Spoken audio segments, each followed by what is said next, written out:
이 말씀 같이 보겠습니다. 오늘 우리에게 주신 말씀은 창세기 21장 22절에서 34절까지 말씀입니다. 창세기 21장 22절에서 24절까지 교독합니다. 제가 먼저 읽습니다.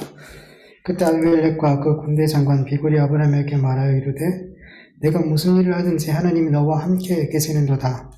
그런즉 너는 나와 내 아들과 내 손자에게 거짓되게 하지 아니하기를 이제 여기 하나님을 가르쳐 내게 맹세하라. 내가 내게 대한 대로 또 나와 내게 머무는 이 땅에 행하여 보이라.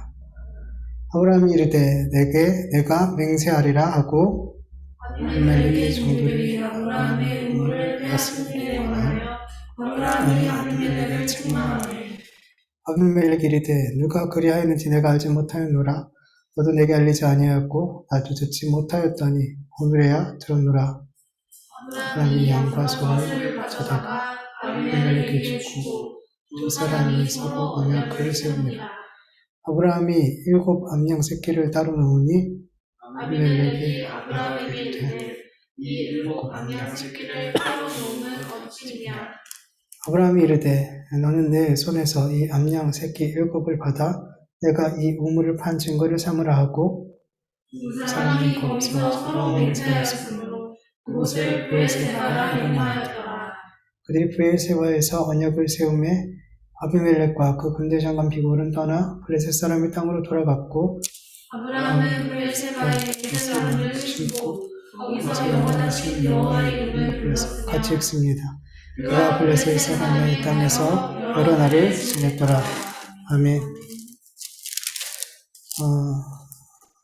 아브라함이 하갈과 이스마엘을 자기의 손으로 내쫓았죠. 아브라함은 이 일을 원치 않았어요. 그러나 하나님께서 아브라함에게 명령하시자 아브라함은 주저하지 않고 이 일을 즉시 행했죠. 그런데 여러분, 하나님의 명령에 즉시 순종해서 하갈과 이스마엘을 내쫓았을 때 아브라함의 마음이 어땠을까요? 속이 후련하고 막 기쁘고 만족스럽고 해냈어 막 이런 마음이었을까요? 사랑하는 자식을 자기 손으로 내쫓은 그 아비의 마음을 어떻게 헤아릴 수 있을까요? 그 마음이 어떻게 정상일 수 있을까요? 이삭이 있다 할지라도 이스마엘을 잃은 고통이 어떻게 이삭이 있다고 해서 그 고통이 줄어들 수 있을까요? 부모들은 자식을 사랑해요. 좀 더 사랑하는 자식이 있고 덜 사랑하는 자식이 있어요. 분명해요. 다 똑같지 않아요. 그런데 사랑하지 않는 자식은 없어요. 다 사랑해요. 이삭보다는 이스마엘과 함께하는 시간이 더 길었고 그만큼 정도 깊었을 텐데 이 이스마엘을 하나님께 맡기고 그렇게 내쫓은 것, 믿음으로 내쫓은 것과는 별개로 아브라함 마음에는 분명 큰 상실감이, 큰 아픔이 있었을 거라는 걸 우리는 충분히 짐작할 수가 있어요. 이렇게 큰 아픔 가운데, 상실감 가운데 있을 때 누가 찾아오죠? 블레셋 왕 아비멜렉이 군대 장관 비골과 함께 찾아와요. 그리고 아브라함한테 이런 말을 하죠. 네가 무슨 일을 하든지 하나님이 너와 함께 하시는도다. 하나님이 너와 함께 하시는도다. 이스마엘로 인해서 마음에 큰 상심감으로 아파하고 있을 그 아브라함에게 하나님께서 아비멜렉이라는 사람을 통해서 지금 하나님의 마음에 있는 말씀을 전하고 계신 거예요. 아브라함한테. 그렇잖아요. 하나님이 내쫓으라고 그랬는데 하나님이 오셔가지고 괜찮아. 내가 너와 함께 하고 있어. 그렇잖아요, 여러분. 막 아들 야단친 다음에 야 괜찮아. 막 시컨 두들겨 팬 다음에 야 괜찮아. 이거 말 안 되잖아요. 그때 누가 와야 돼요? 엄마가 와서 괜찮니? 이래야지 위로가 되지. 아버지가 두들겨 팬 다음에 괜찮니? 그러면 위로 안 되거든요. 방금 전에 하나님께서 내쫓으라고 해서 내쫓았는데 하나님이 와서 괜찮아. 내가 너와 함께 해. 이거 좀 그렇잖아요. 제가 아마 봐도 그것도 그럴 것 같아요. 위로가 안 될 것 같아요. 근데 아비멜렉이라는 사람을 통해서 하나님을 섬기지 않는 이방 우상을 섬기는 세상의 왕이 와서 아비멜렉이 와서 하나님이 너와 함께 하시오라고 말하더라는 거예요. 네.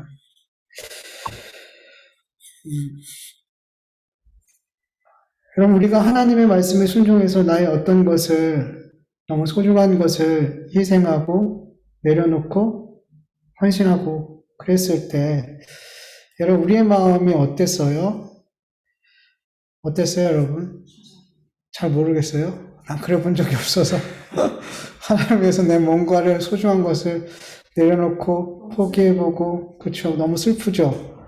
저는 개인적으로 되게 막 만족하고 막 감사하고 내가 하나님 말씀에 순종했어 막 기뻐 막 이런 마음보다는 힘들었어요. 막 그 표현하기 힘듦이 있었고 고통이 있었고 어떤 경우에는 후회도 됐어요. 아, 내가 왜 이 말씀에 순종해서 이렇게 당하지 않아도 될 고통을 당하고 힘든 일을 겪어야 될까?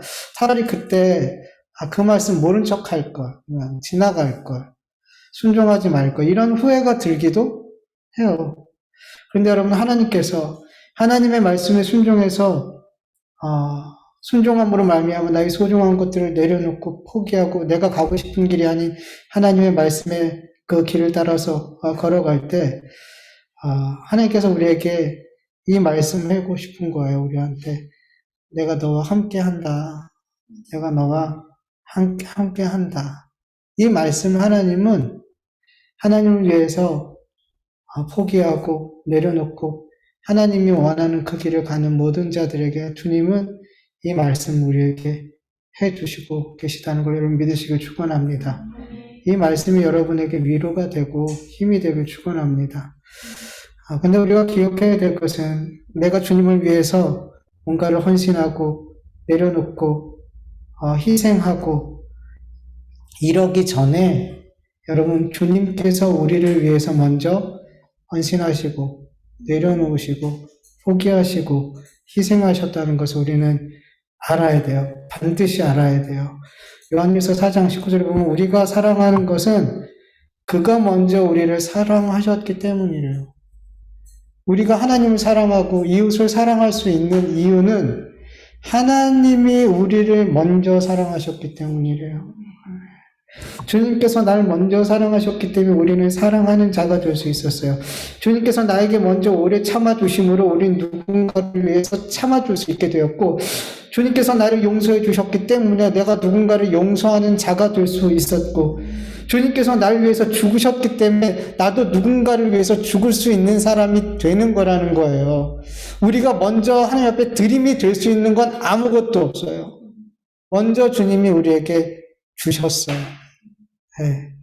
하나님께서 너무나 이 세상의 그 어떤 가치보다 가장 큰 가치인 예수 그리스도를 우리를 위해서 포기하시고 우리를 위해서 내려놓으셨어요.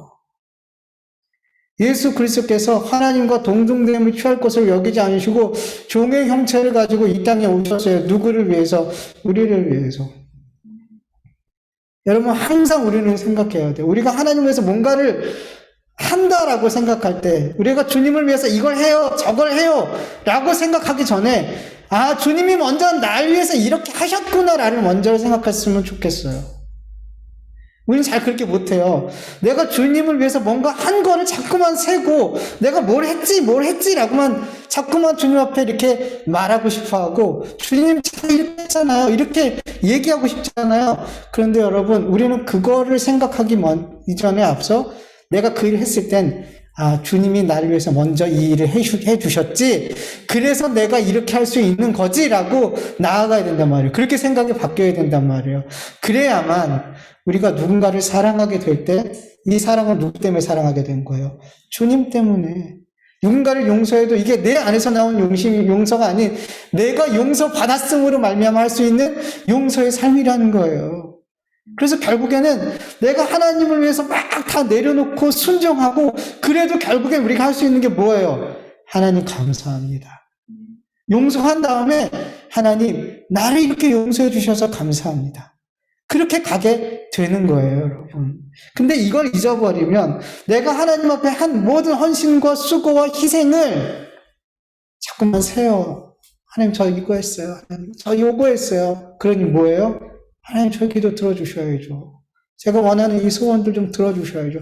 이렇게 갈 수가 있단 말이죠. 네. 여러분, 하나님께서 아브라함을 향한 하나님의 마음을 하나님이 직접 전달하지 않고 누굴 통해서 전달하셨다 그랬죠? 세상의 왕, 우상을 섬기는 아비멜렉을 통해서 하나님이 너와 함께 하신다. 이 말씀을 전해 주셨어요. 여러분, 하나님께서는 세상의 모든 피조물들을 통해서 하나님의 백성에게 말씀하고 계신다는 것을 우리는 늘 기억해야 돼요. 구약의 선지자들이나 사도들이나 목회자들을 통해서, 그리고 성경을 통해서 하나님의 백성들에게만 말씀하시는 게 아니라 하나님을 믿지 않는, 우상을 섬기는 세상에 속한 사람들을 통하여서, 그들의 입술을 통하여서, 그리고 그런 상황들을 통해서 하나님은 우리에게 하고 싶은 말씀들을 하신다는 걸 우리는 알아야 돼요.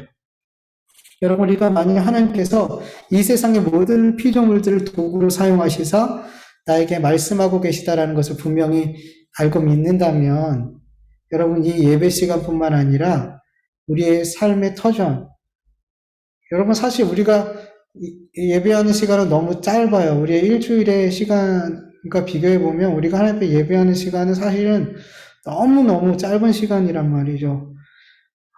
그 시간만 내가 하나님의 음성을 들어야지? 아니죠. 아니에요, 여러분. 우리가 훨씬 더 많은 시간을 보내고 있는 내 삶의 터전, 그리고 내가 만나는 너무나 많은 사람들, 그 사람들 가운데 믿는 사람들이 많아요? 안 믿는 사람이 많아요? 안 믿는 사람이 대다수죠.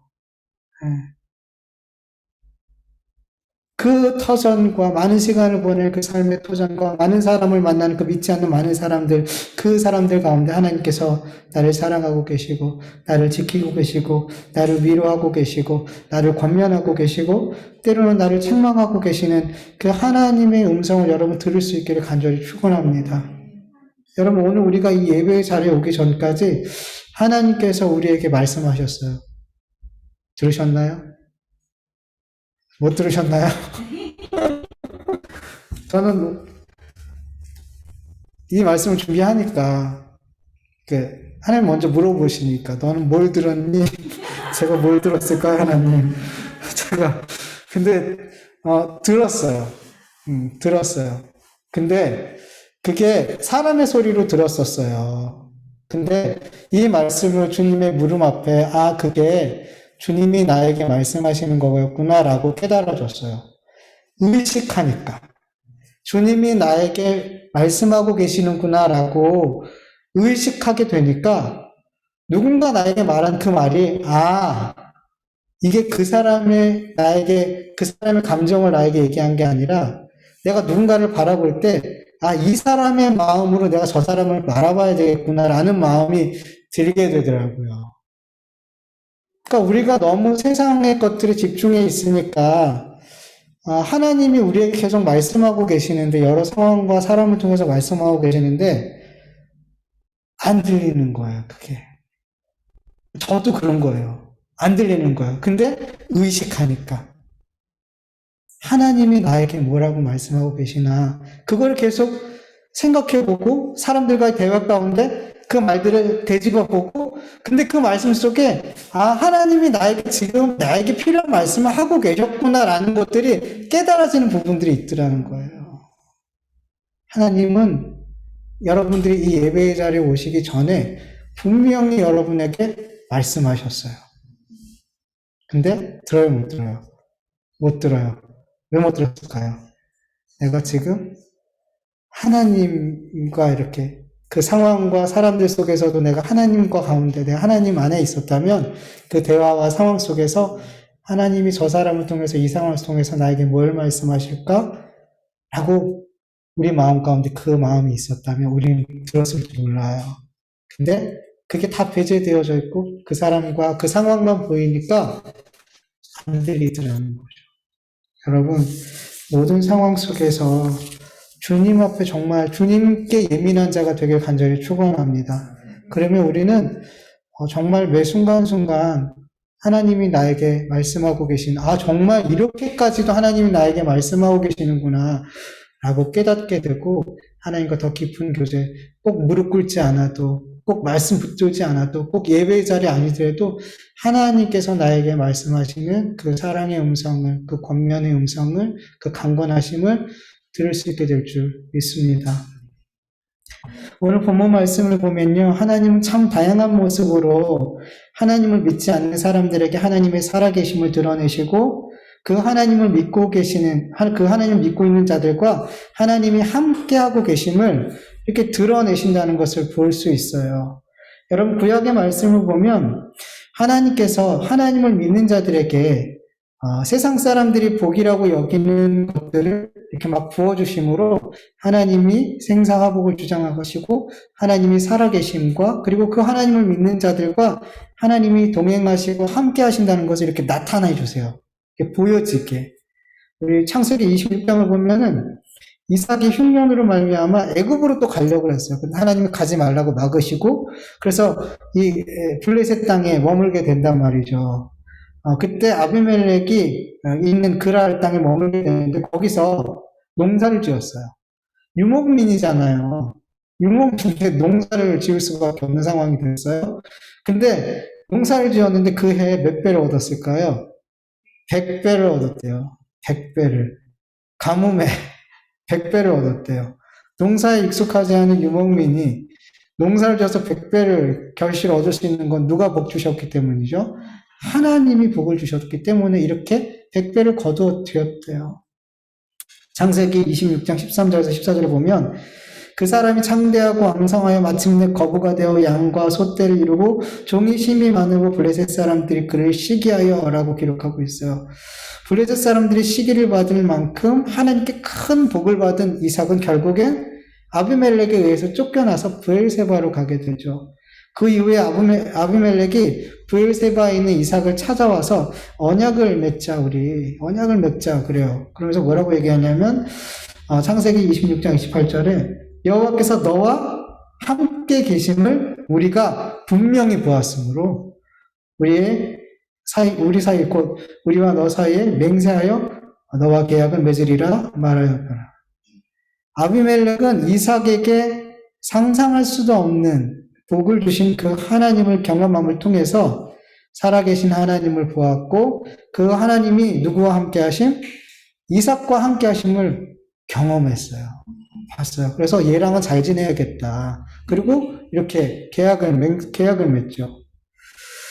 또 창세기 29장 2절에서 3절을 보면 여호와께서 요셉과 함께 하심으로 그가 형통한 자가 되어 그의 주인 애굽 사람의 집에 있으니 그의 주인이 여호와께서 그와 함께 하심을 보며 또 여호와께서 그의 범사에 형통하게 하심을 보았더라. 보게 하셨어요. 하나님이 그 요셉이 하는 일마다 형통하게 하고 잘 되게 하심으로 저 요셉이 믿고 있는 하나님이 살아계시는구나. 그 살아계신 하나님이 요셉과 함께하는 걸 계속 보게 하시더라는 거예요. 보게 하시더라는 거예요. 그래서 어떻게 해요? 요셉에게 다 맡기죠. 그러니까 하나님이 더 큰 복을 주는 거예요. 그 가족에. 그렇게 하나님이 함께 하심을 구약에서는 그렇게 하나님의 백성들이 이렇게 복을 주심으로 그렇게 드러내셨어요. 많은 그리스도인들이 이렇게 하나님께서 세상에서 큰 복을 주시고 성공시켜 주시고 하는 일마다 형통하게 하시고 나를 높은 자리에 높은 지위에 유명한 자로 세워주셔서 하나님의 살아계심과 그 하나님이 나와 함께 하심을 이렇게 드러내 주셨으면 좋겠다라고 생각하는 경우가 많아요. 그래서 실제로 간증을 들어보면 이런 내용이 참 다수예요. 참 그런 간증이 제가 어렸을 땐 그런 간증으로 도배가 됐어요. 하나님 믿으면 뭐 한다? 복 받는다. 잘 된다. 성공한다. 밑바닥에 있던 나를 하나님이 이렇게 올려주셨다.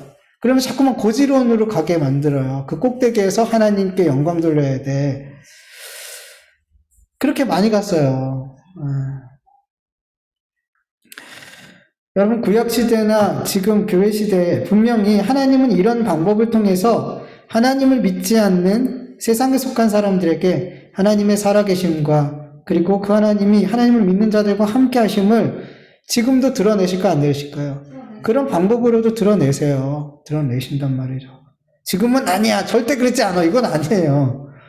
그런데 여러분, 예수 그리스도께서 십자가에 죽으시고 부활하시고 승천하시고 하나님께서 이 땅에 교회 시대를 열어주신 다음에 구약 시대와 같은 세상의 복과 성공과 형통과 권세를 주심으로 살아계신 하나님을 드러내고 그 살아계신 하나님이 그를 믿는 자들과 함께 하심을 그렇게 드러내는 경우가 이제는 점점 적더라고요.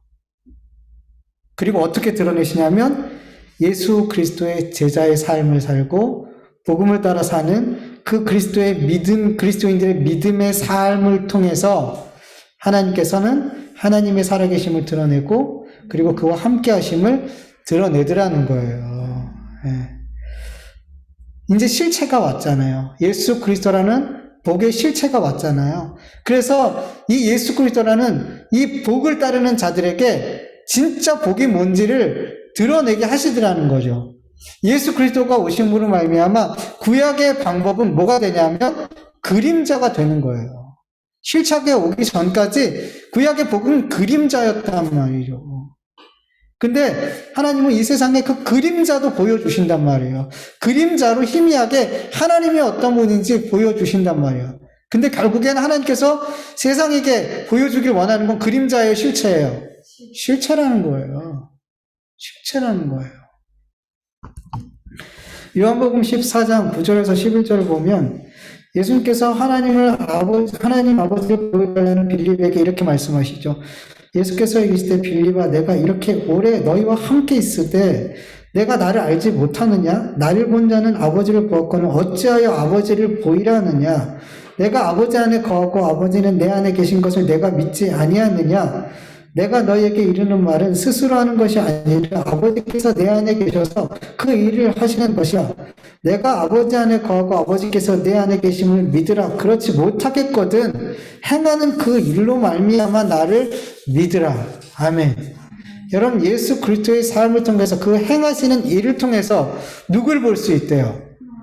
그 안에 계신 하나님을 볼 수 있대요. 예수님의 그 삶과 행하시는 그 일을 통해서 예수님 안에 하나님이 함께 계심을 볼 수 있대요. 여러분, 마찬가지예요.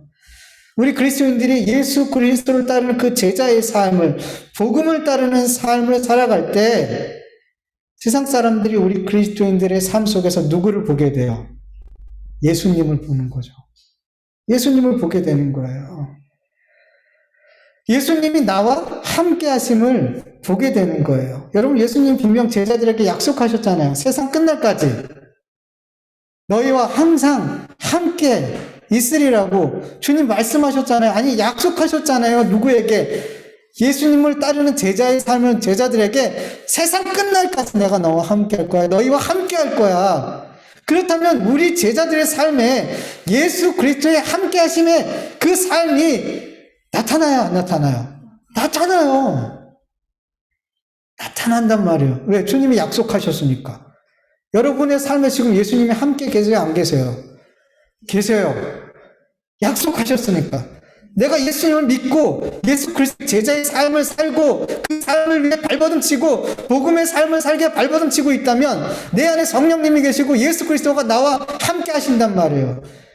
그런데 계속해서 사람들이 조창만이라는 나만 보게 된다면 어떻게 될까요?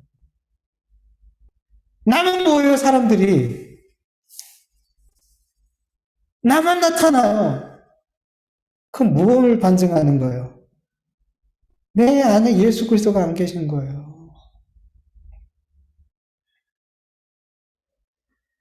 여러분, 우리가 예수 그리스도와 함께 하심으로 말미암아 세상 사람들이 나와 함께 하시는 예수 그리스도를 보게 된다면 그들은 곧 예수님을 본 것이고 예수님을 본 자들은 누굴 본 거예요?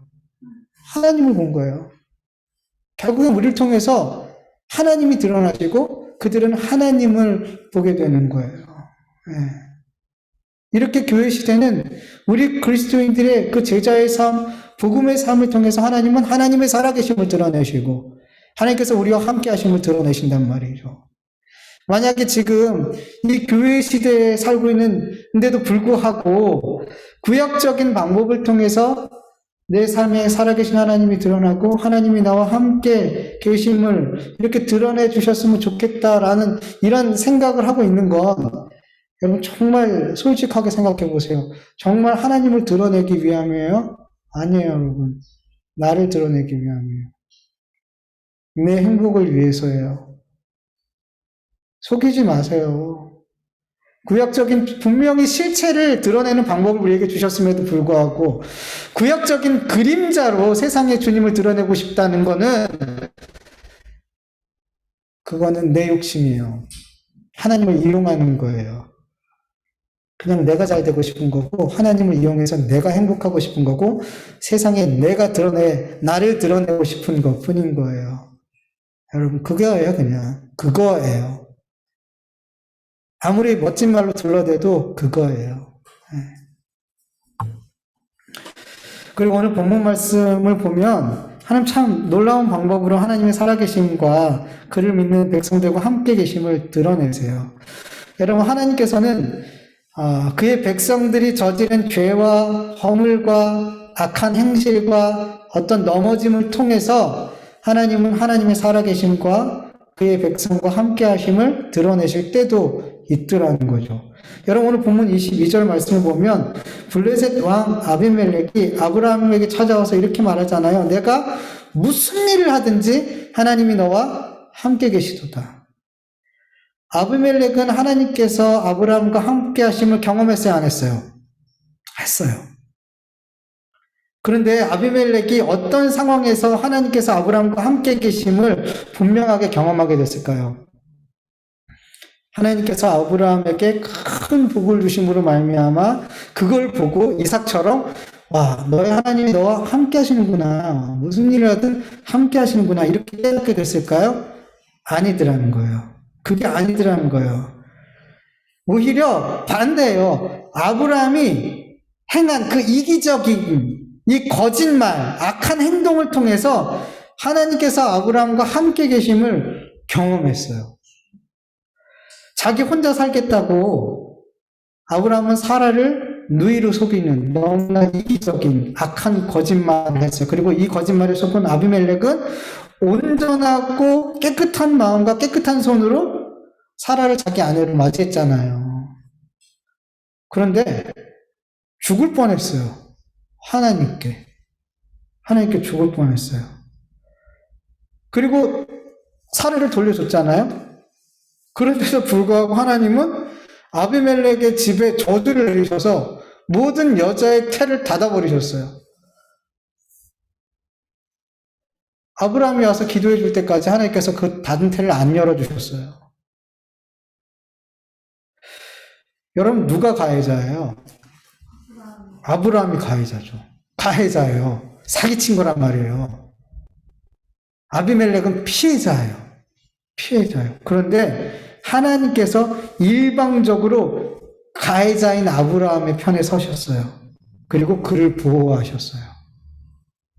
피해자인 아비멜렉에게는 오히려 저주를 하셨어요. 와, 완전 억울하죠. 너무 억울하죠. 이거 어디다 소송해요? 하나님이 이렇게 하면 어디다 소송을 해요? 아비멜렉이 아브라함에게 무슨 일을 하든지 하나님이 너와 함께 하신다라는 이 말 안에는 긍정적인 의미에서 무슨 일이든일까요? 아니면 부정적인 의미에서 무슨 일이든일까요? 부정적인. 여러분 본문 23절을 보면 아비멜렉이 아브라함에게 언약을 맺고자 와서 첫 마디가 이거예요. 그런즉 너는 나와 내 아들과 내 손자에게 거짓되이 행하지 아니하기를 이제 여기서 하나님을 가리켜 내게 맹세해라. 아비멜렉이 아브라함에게 언약을 맺는 가장 중요한 조건이 뭐예요?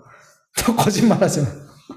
너 나와 내 아들과 내 후손들에게 거짓말하지 마. 거짓 행동하지 마. 그러다 다 우리 가족 죽는다니까요. 두려운 거예요.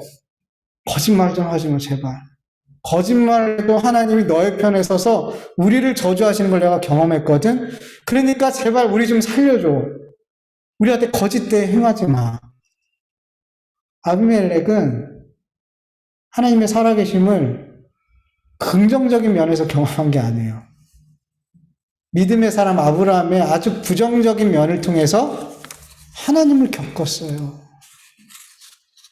놀라운 건 하나님이 아브라함과 함께 하심을 너무나 뼈저리게 겪었더라는 거예요. 여러분, 하나님은 하나님의 백성들에게 이 세상의 복을 주심을 통해서, 그리고 예수 그리스도의 제자의 삶을 살고 복음의 삶을 사는 것을 통해서도 하나님의 살아계심과 우리와 함께 하심을 드러내시지만, 우리의 죄와 허물과 실수와 넘어짐을 통해서도 하나님은 하나님의 살아계심과 그를 믿는 자들과 함께 하심을 드러내시더라는 거예요.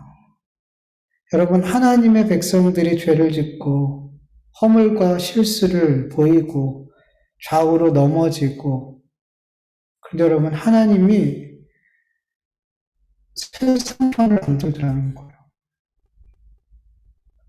세상의 편을 안 들더라는 거예요. 하나님의 자녀들 편을 드시더라는 거예요. 하나님의 자녀들이 잘못을 했을 때 그 자녀들이 바른 길로 하는 그 길을 바른 길로 인도하기 위해서 세상 사람들을 채찍과 몽둥이로 그렇게 사용하실 때가 있어요. 그때는 마치 하나님께서 그 세상 사람들의 편에 있는 것처럼 보이잖아요. 그런데 아니더라는 거예요. 결국에는 성경을 보면 그들은 뭐였어요? 도구였어요. 자녀를 훈육하기 위한 도구들이었어요. 결국엔 하나님이 누구 편에 서세요? 그 자녀들, 그 사랑하는 백성들 편에서 서시더라는 거죠. 시편 94편 14절, 여호와께서 자기 백성을 버리지 아니하시며 자기의 소유를 외면하지 않으십니다. 시편 118편 7절, 여호와께서 내 편이 되사 나를 돕는 자들 중에 계시니 그러므로 나를 미워하는 자들에게 보응하는 것을 내가 보리로다. 로마서 8장 38절에서 38절, 내가 확신하노니 사망이나 생명이나 천사들이나 권세들이나 현재일이나 장래일이나 능력이나 높음이나 깊음이나 다른 어떤 피조물이라도 우리를 우리 주 그리스도 예수 안에 있는 하나님의 사랑에서 끊을 수 없으리라. 아멘. 여러분, 우리가 죄를 짓고 허물과 실수가 많고 자주 넘어져도 하나님은 이 세상을 향해서 얘들이 내 새끼야 이거 부끄러워하지 않으세요. 그리고 우리가 아무리 잘못했어도 하나님은 내 편에 계셔요. 그리고 분명히 내가 얘 아빠야 라고 말하세요. 우리를 부끄러워하지 않으세요. 그리고 나의 보호자가 되셔서 나를 위해서 역사하시더라는 거예요. 우리가 아무리 잘못을 해도 하나님의 그 사랑이 우리를 절대로 끊어내지 않으시더라는 거예요. 이러한 과정을 통해서 세상은 살아계신 하나님을 보게 돼요. 우리 편에서 우리와 함께 계시는 하나님을 이런 과정들 속에서 보게 되는 거예요. 여러분, 이 하나님이 여러분의 하나님이세요. 감사하지 않으신가요? 너무 감사한 거 아닌가요? 어떤 분들이 이런 말씀을 들으면 그럼 하나님은 공의의 하나님이 아닌 것 같아요. 오히려 하나님은 너무 편협한 분 같아요. 그렇게 생각할 수도 있어요. 그런데 여러분, 하나님의 공의는 우리 사람들이 생각하는 그런 공의가 아니에요. 하나님에게 있어서 공의는 하나님께서 우리에게 약속하신 그 말씀들, 우리를 향하신 하나님의 그 뜻을 어떤 상황에서도 성취하시는 것이 하나님의 공의예요. 여러분, 신명기 9장 4절에서 7절까지 좀 길지만 한번 읽어볼게요. 내 하나님 여호와께서 그들을 내 앞에서 쫓아내신 후에 내가 심중에 이르기를 내 공의로움으로 말미암아 여호와께서 나를 이 땅으로 인도하여 들여서 그것을 철저하게 하셨다 하지 말라. 이 민족들이 악함으로 말미암아 여호와께서 그들을 내 앞에서 쫓아내시니라. 내가 가서 그 땅을 차지함은 내 공의로움으로 말미암음도 아니며 내 마음이 정직함으로 말미암음도 아니요 이 민족이 악함으로 말미암아 내 하나님 여호와께서 그들을 내 앞에서 쫓아내심이라. 여호와께서 이같이 하심은 내 조상 아브라함과 이삭과 야곱에게 하신 맹세를 이루려 하심이라. 다음도 읽어볼게요. 그러므로 내가 알 것은 내 하나님 여호와께서 내게 이 아름다운 땅을 기업으로 주신 것이 내 공의로 말미암음이 아니라 너는 목이 곧은 백성이라. 너는 광야에서 내 하나님 여호와를 경노하게 하던 일을 잊지 말고 기억하라. 내가 애굽 땅에서 나오던 날부터 이곳에 이르기까지 늘 여호와를 거역하였으되. 아멘. 이스라엘 백성들이 출애굽한 이후 광야에서 가나안 땅을 정복하기까지 그들은 여호와 앞에 계속 거역했고 그들의 목은 뻣뻣했어요. 교만했어요. 그들이 하나님을 잘 섬겼기 때문도 아니고 그들이 하나님 앞에 공의롭게 살았기 때문도 아니에요. 그들이 가나안 땅을 정복하게 된 것은 하나님이 누구와 약속하셨기 때문에, 맹세하셨기 때문에 아브라함과 이삭과 야곱에게 이 아름다운 땅을 기업으로 주기로 맹세하셨기 때문이에요. 그 맹세를 이루고자 그 목이 뻣뻣한 이스라엘 백성, 항상 거역하는 이스라엘 백성 편에서 하나님께서 일하시더라는 거예요. 그리고 가나안 땅을 정복하게 하시더라는 거예요. 그래서 하나님 계속 반복해서 말씀하시죠. 너희들의 공의 때문이 아니야. 너희들의 공의로 말미암아 이 땅을 얻은 게 아니야. 누구의 공의 때문에? 하나님의 공의 때문에 그들이 가나안 땅을 정복할 수 있었던 거예요. 여러분 마태복음 20장을 보면 포도원 품꾼 비유가 나오죠. 포도원 주인이 이른 아침에 품꾼들을 이렇게 포도원으로 들여보내려고 이제 장에 가죠. 그리고 어떤 사람을 일찍 만나서 한 데나리온을 주겠다고 약속하고 포도원으로 들여보내요. 그리고 주인이 다시 9시에 와서 일꾼을 들여보내고 12시, 그리고 오후 3시, 마지막으로 오후 5시, 6시에 일이 끝나는데 5시에 품꾼을 포도농원으로 들여보냈다는 거죠. 이들은 하루 종일 일한 사람이든 단 1시간 일한 사람이든 동일하게 한 데나리온을 받게 됐어요. 그러자 먼저 온 자들이 주인을 원망하더라는 거예요. 나중에 온 사람들이 이렇게 말하죠. 나중에 온 사람들은 1시간밖에 일하지 않았는데도 종일 더위에 시달리고 수고한 우리와 똑같이 대우해 주십니까? 왜 저 사람과 우리를 똑같이 대우해 주시죠? 그래서 주인이 말하죠. 내가 내게 잘못한 것이 없다. 내가 나와 한 데나리온으로 약속하지 않았느냐? 네 것을 가지고 가라. 나중에 온 이 사람에게 너와 똑같이 주는 게 내 마음이야. 먼저 일한 품꾼들은 이 주인이 공의롭게 보였을까요? 공의롭지 않게 보였어요. 그지 뭐라 그러냐면 악하게 보였어요. 그래서 주인이 품꾼들에게 마지막으로 이렇게 말하죠. 마태복음 20장 15절 내 것을 가지고 내 뜻대로 할 것이 아니냐? 내가 선함으로 내가 악하게 보느냐?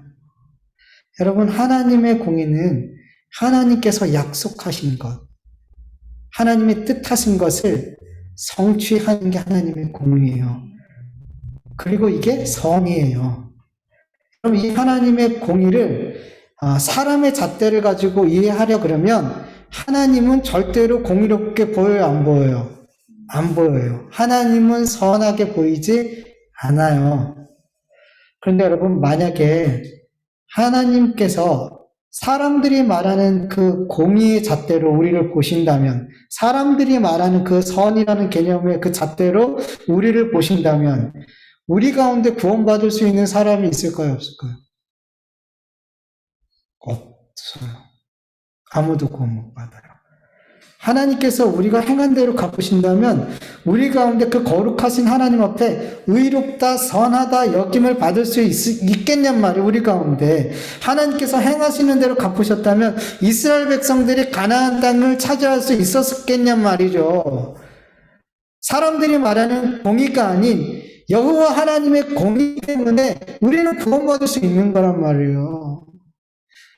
하나님 주인이요, 주인은 지금 악한 짓을 하고 있습니다. 악합니다. 그들이 말하는 그 악한 그것 때문에 우리가 구원받는 거라는 거예요. 하나님께서는 예수 그리스도를 믿는 그 믿음을 우리에게 의로 주셨어요. 약속하셨어요. 예수 그리스도를 믿는 자는 내가 의롭다 여겨줄게. 그래서 우리가 예수님 믿고 여전히 죄를 짓고 있으면서도 우리가 하나님 앞에 어떤 존재로 받아들여져요? 의로운 존재로 받아들여지는 거예요. 로마서 3장 23절에서 26절을 같이 읽어볼까요? 모든 사람이 죄를 범하였음에 하나님의 영광에 이르지 못하더니 그리스도 예수 안에 있는 성령을 말미암아 하나님의 은혜로 값없이 의롭다 하심을 얻은 자 되었느니라. 이 예수를 하나님이 그의 피로써 믿음으로 말미암는 화목제물로 세우셨으니 이는 하나님께서 길이 참으시는 중에 전에 지은 죄를 관가하심으로 자기의 의로우심을 나타내려 하십니다. 곧 이때 자기의 의로우심을 나타내서 자기도 의로우시며 또한 예수 믿는 자를 의롭다 하려 하심이라. 아멘.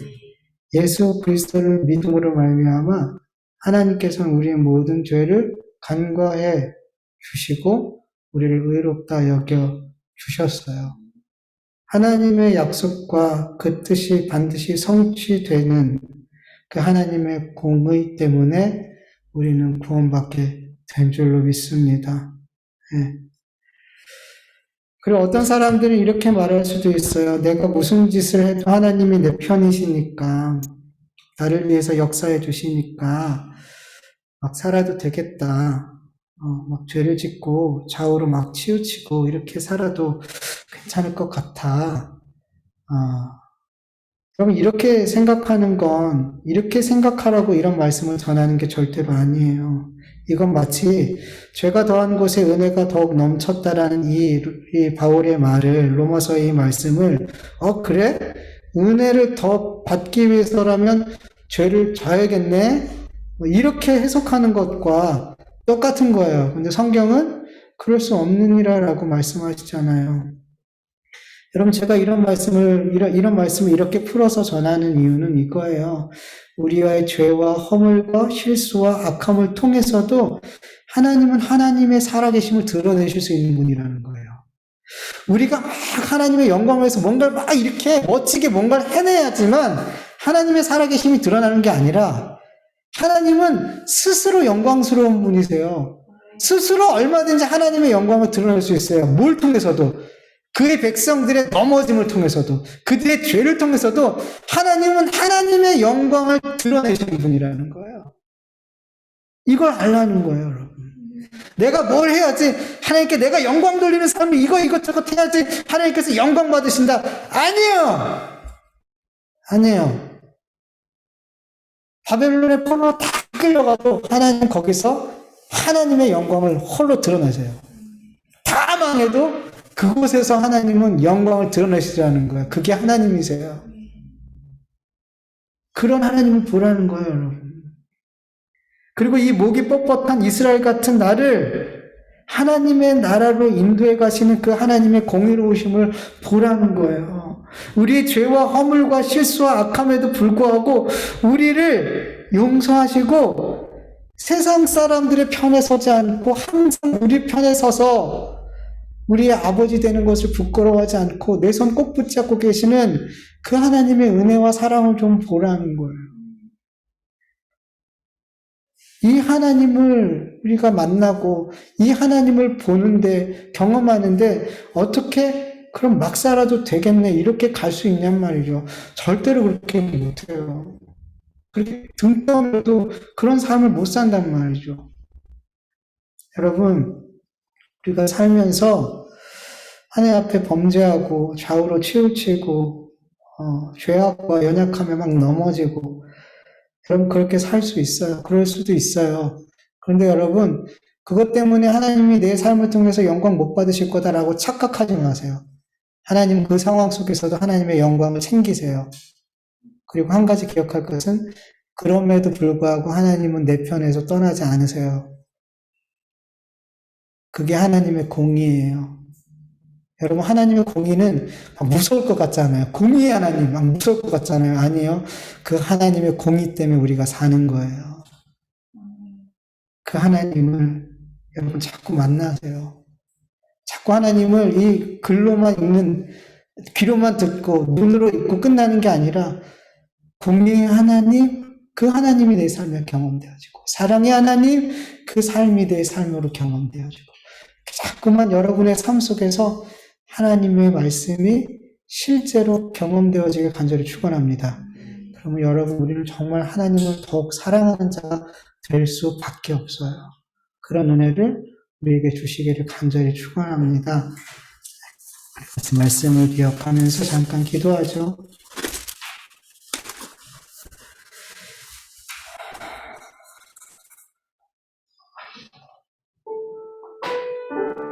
하나님 감사합니다.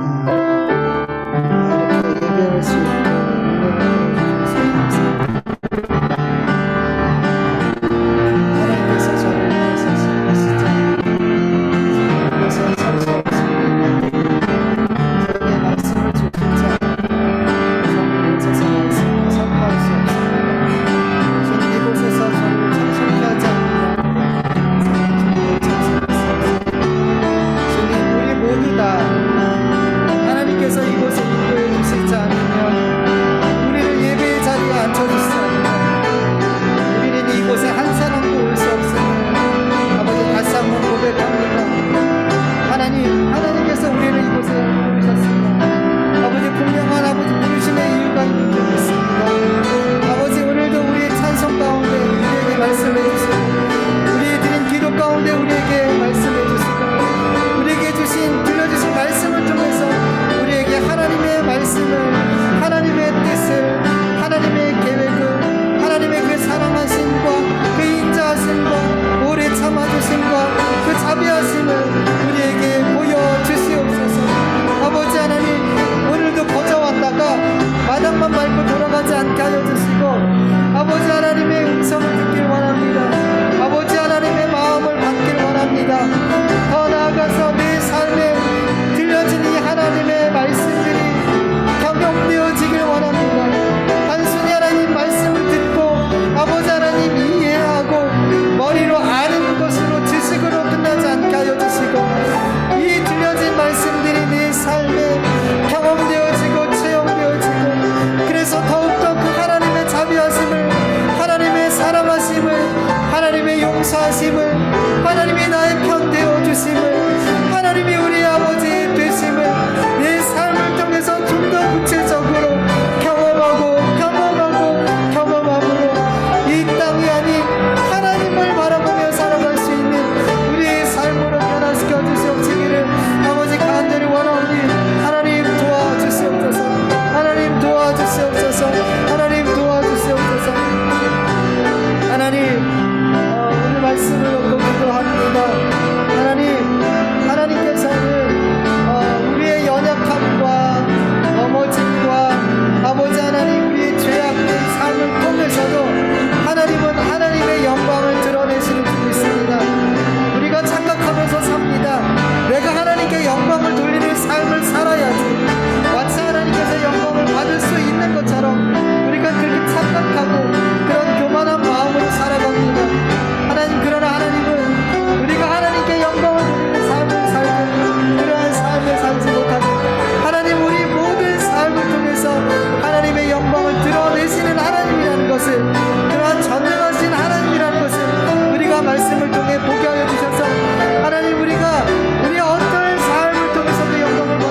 아버지 감사드립니다.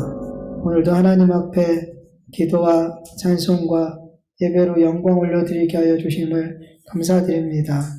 하나님, 하나님이 예배하게 해 주셔야 하나님 앞에 예배할 수 있음을 또 확인하게 됩니다.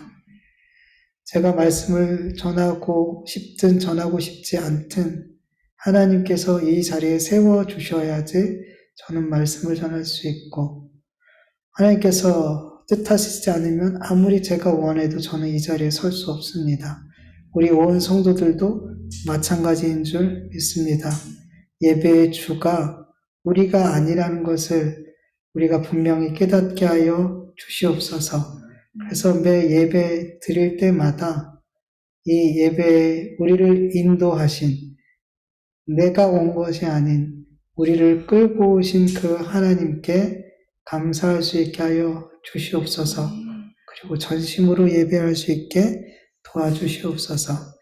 하나님, 오늘도 하나님의 말씀을 기억합니다. 하나님께 우리의 삶 전체를 다 드리기를 원합니다. 그렇게 됐으면 좋겠습니다. 너무나 그렇게 하고 싶은데 하나님, 그렇게 하지 못하는 우리의 삶을 볼 때 속상하고 괴로울 때가 너무나 많습니다. 그러나 결국에는 우리의 삶 전체를 하나님 앞에 드리게 될 줄 믿습니다.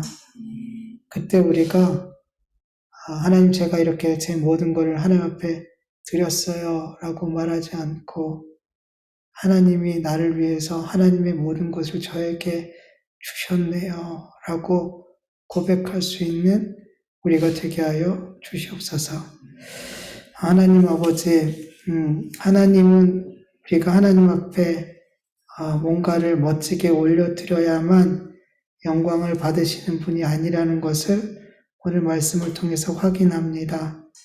하나님은 우리의 모든 것을 통해서 영광 받으시는 하나님이시라는 것을 우리가 확인하게 해주셔서 감사합니다. 우리 마음 가운데 혹 내가 이렇게 해야만 하나님께서 세상에서 영광 받을 수 있어 라고 생각했던, 착각했던 것들이 있다면 이제는 다 내려놓게 하여 주시옵소서. 하나님은 내 연약함과 넘어짐과 죄악과 쓰레기 같은 정말 버리고 싶은 그 성품까지도 사용하시고, 그걸 통해서도 하나님은 세상의 영광을 드러내시는 하나님이라는 것을 우리가 보고 믿게 하여 주시옵소서. 하나님은 홀로 영광스러우신 하나님이심을 우리가 믿게 하여 주시옵소서. 근데 놀라운 것은 그 영광스러운 하나님이 언제나 내 편이 되어 주심을 우리가 또한 믿고 감사하게 하여 주시옵소서. 나 같은 자, 내가 나의 삶을 봐도 누구도 내 편이 되어줄 것 같지 않은 나인데도 불구하고 하나님께서 세상 편들지 않고 나를 부끄러워하지 않으시고 내 편에 계심을 감사드립니다. 우리가 이 하나님을 생각하면서 이 세상에 아무도 내 편 되어주지 않을지라도 그 하나님 때문에 든든하고 감사하고 찬송할 수 있는 이유가 되게 하여 주시옵소서. 감사하며 예수님의 이름으로 기도드립니다. 아멘. 주님 가르쳐 주신 기도로 예배 마치겠습니다. 하늘에 계신 우리 아버지여, 이름이 거룩히 여김을 받으시오며 나라의 마옵시오며 뜻이 하늘에서 이루어진 것 같이 땅에서도 이루어지이다. 오늘날 우리에게 일용할 양식을 주옵시고 우리가 우리에게 죄진 자를 사하여 준 것 같이 우리 죄를 사하여 주옵시고 우리 시험에 들게 하지 마옵시고 다만 악에서 구하옵소서. 대개 나라와 권세와 영광이 아버지께 영원히 있사옵나이다. 아멘.